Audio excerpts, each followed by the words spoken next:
Salam, salam, outsider, le débrief commence maintenant. Objectif 114 points, c'est ce qu'a dit Mikel Arteta en début de saison, ce qui veut dire que Arsenal va essayer de gagner 38 matchs cette saison. Donc du coup, essayer de gagner tous ses matchs à domicile et à l'extérieur.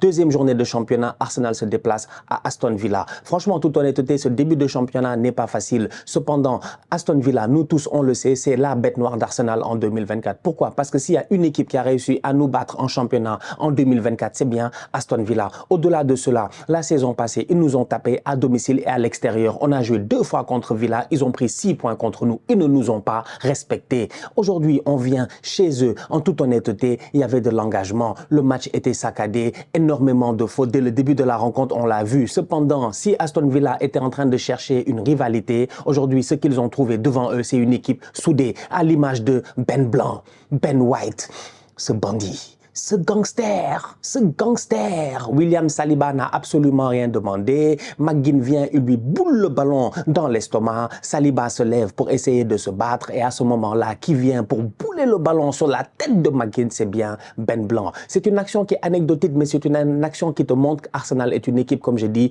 qui est solidaire, qui est soudée et qui est déterminée. Aujourd'hui, on joue face à Villa. La vérité, elle est là. Normalement, il devait nous taper.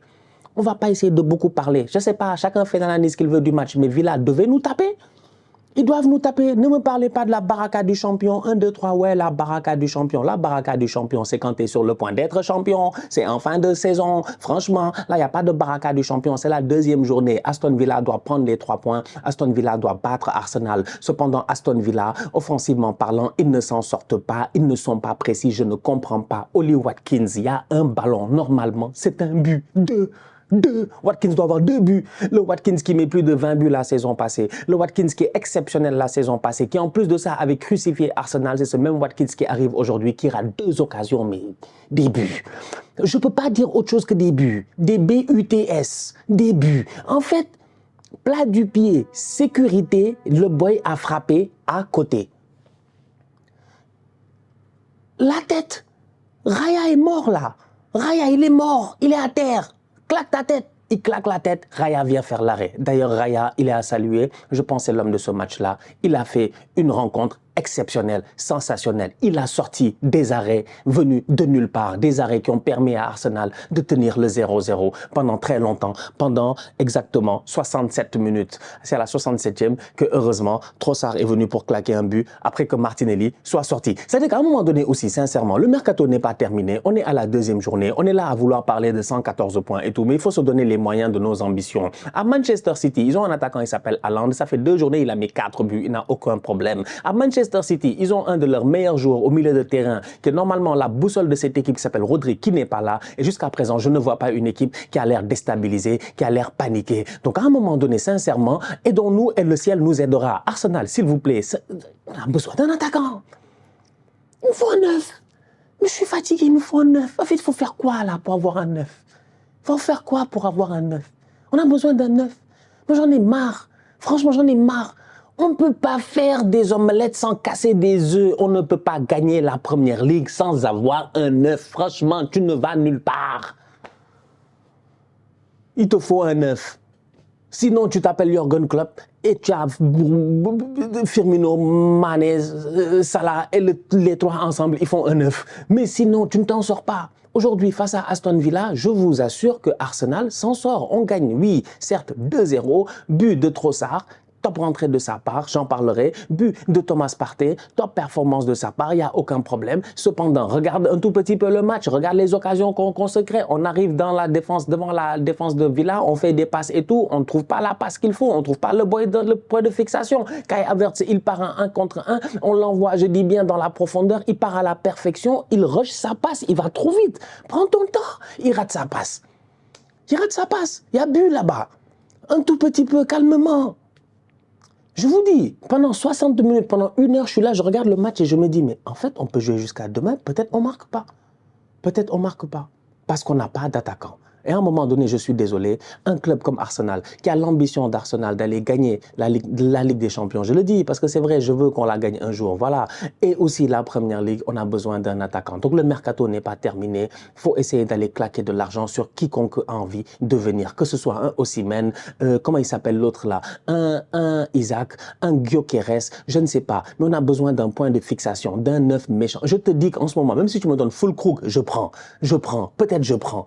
On a besoin de cela. Regarde le match de Aston Villa. Regarde le boy Rodgers aujourd'hui. C'est même pas le numéro 9, mais regarde comment il nous a fatigués. Regarde comment il nous a occupés. C'est-à-dire que s'il n'y a pas le match top performance de Saliba, s'il n'y a pas top performance de Saliba, et je répète, et c'est lourd à dire, mais il faut le dire comme ça, top performance de Saliba.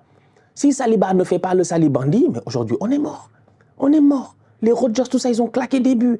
Donc, à un moment donné, je regarde Arsenal des fois et je me dis, mais c'est qui l'attaquant que j'ai, qui est puissant, qui est fort, qui peut aller au duel physique et qui peut transpercer? J'en ai pas. On est obligé de faire le danger constamment sur les ailes, espérer une passe en retrait, un drop back pour essayer de s'en sortir. On ne peut pas jouer toute une saison comme ça. De temps en temps, on a besoin de diversifier aussi notre manière d'attaquer. Donc, quand à un moment donné, tu attaques d'un côté avec Martinelli, qui aujourd'hui me fait un match de tocard, un match difficile pour Martinelli. Il sort, Trossard rentre, Trossard marque, il ne s'élève pas. Il sait pourquoi il ne s'élève pas, il est fâché. Il a raison, il doit jouer. C'est-à-dire qu'à un moment donné, on a besoin d'efficacité là. On a besoin d'efficacité. On n'est plus là pour essayer de dire oui, ça fait une saison, ça fait 2 saisons, ça fait 3 saisons. Non, non, non, non, non, non, non. Il va falloir que les boys sur le terrain, ils soient forts. Martinelli, aujourd'hui, je suis désolé, sa performance n'est pas rassurante. Donc, on a besoin éventuellement d'avoir un ailier gauche sur le côté. Tu me fais rentrer Rhys Nelson. Heureusement, on menait 2-0. Mais imagine le match, c'est 0-0. Tu te tournes sur le banc. Trossard est rentré. Il n'a pas marqué. C'est toujours 0-0. Tu te retournes sur le banc. Tu n'as personne. Tu n'as personne. Rhys Nelson. Tu vas aller où avec ça? On est là, on est le 24 août, le mercato finit dans même pas une semaine. Jusqu'à présent, on n'a pas encore réglé nos problèmes offensifs. Tu as besoin d'Eddie Nketiah, il sait pourquoi il ne le fait pas rentrer, parce qu'il sait que le boy ne pèsera pas. Tu veux faire jouer Gabriel Jesus, on te dit il est à l'infirmerie. En voilà un, il ressuscite jamais. Mais il est incroyable. Mais je comprends pas. Tout le temps blessé. Jesus, qui l'a blessé? La dernière fois, il est rentré, il y a une semaine, 7 jours, il est rentré pendant 20 minutes. Il est blessé. En 7 jours, il s'est blessé. Il a joué 20 minutes. En fait, qui l'a blessé? He has a groin injury. He has a groin injury. What the hell in the world? How did he get a groin injury? Tu n'as pas joué de la semaine, tu as un groin injury. Non. Nous, on est fatigués, franchement, on est fatigués. Donc aujourd'hui, Arsenal a besoin d'un neuf. Franchement, aujourd'hui, défensivement, j'ai vu une équipe solide, une équipe mentalement solide. Villa a eu énormément d'occasions. Excellent match de Raya, excellent match de Saliba. Gabriel a perdu 1 ou 2 ballons en début de rencontre, ça nous a stressé, mais globalement, il a été bon. Ben Blanc, il a fait sa rencontre. Thomas Partey, aidé par Timber aussi, qui venait un tout petit peu rentrer dans son rôle de Zinchenko. Ça me permet de parler de Zinchenko. Il est sur le banc en début de rencontre. Peut-être vous ne l'avez pas vu, mais nous, on l'a vu. Qui avons vu le match, on a bien vu la tête de Zinchenko. Il est fâché, c'est son problème. C'est son problème. Côté gauche, là-bas, là, il ne jouera presque plus. C'est fini. Timber va jouer là-bas. C'est vrai que de temps en temps, ça a été un peu poussif, mais globalement parlant, il faut que Timber prenne son rythme. Je ne m'inquiète pas pour lui. Et de l'autre côté, on va être très honnête. Pardonnez-moi, hein, pardonnez-moi. Mais du côté gauche, il y a Calafiori sur le banc, qui lui aussi peut rentrer. En fait, on n'a plus besoin de Zinchenko. Zinchenko peut partir. Pardonne-nous, s'il te plaît. Avant le 31, prends tes clics et tes claques et puis pars. Libère de la masse salariale. Libère-nous de l'argent pour qu'on puisse peut-être essayer d'aller mettre ça sur un neuf. On a encore Kiwior qui est là. Il y a beaucoup trop de gars à gauche. Hein. Pardon, Zinchenko. Zinchenko. It's time to go. Pardon. Pardon, Zinchenko, dégage. Donc, bref. Donc, voilà. Donc, c'est difficile. Il n'y a personne sur le banc. Donc, du coup, Rhys Nelson, il rentre. Ok, tu mènes 2-0. Dieu merci. Thomas Partey, tout le monde a fait le taf. Ok, ça va. Mais sinon, globalement parlant, offensivement, j'ai l'impression que cette équipe, il lui manque encore quelque chose. On ne peut pas, pour moi, ça va être dur de tenir toute la saison si on n'a pas d'attaquant. Il suffit qu'il y ait un blessé. C'est-à-dire que Martinelli ait une blessure, qu'il soit out 1 mois, 2 mois, et tu es mort. Mais tu es mort. Il restera que Trossard. Et si dans un match Trossard, en 1 heure, il ne fait pas le taf, ou en 70 minutes, tu regardes sur le banc, il va te rester que le petit Ethan.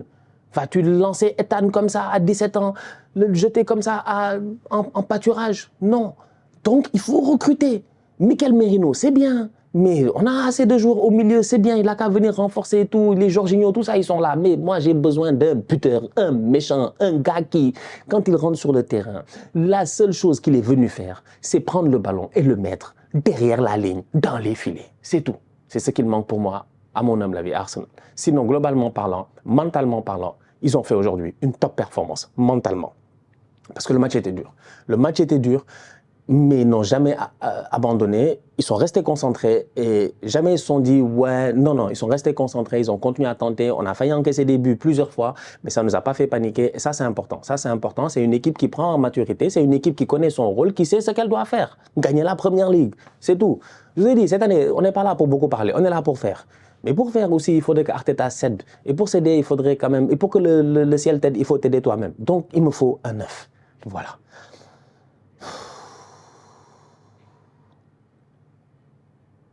Très content de la défaite de Aston Villa. Parce que Emery et Martinez, tout ça, ils me fatiguent. Mes anciens collègues là, les anciens d'Arsenal, ils m'énervent. Tous, ils m'énervent. Donc, je suis bien content de cette défaite-là de la part de Aston Villa. Bon, la famille, on se capte très bientôt pour un nouveau débrief. Prochain match d'Arsenal, on a encore un début de championnat dur. On a un début de championnat très dur. Prochain match d'Arsenal, c'est Brighton, qui a battu Manchester United. Et après, c'est Tottenham. Et après, c'est Man City. C'est-à-dire que...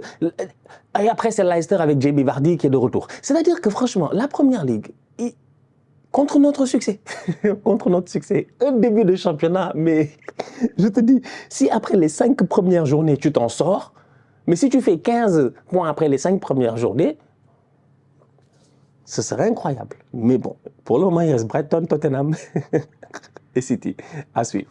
La famille, on se capte très bientôt pour une nouvelle vidéo. D'ici là, on continue à liker, on continue à partager. On s'abonne, on s'abonne, on s'abonne. On est ensemble, on reste en santé, c'est toujours le plus important.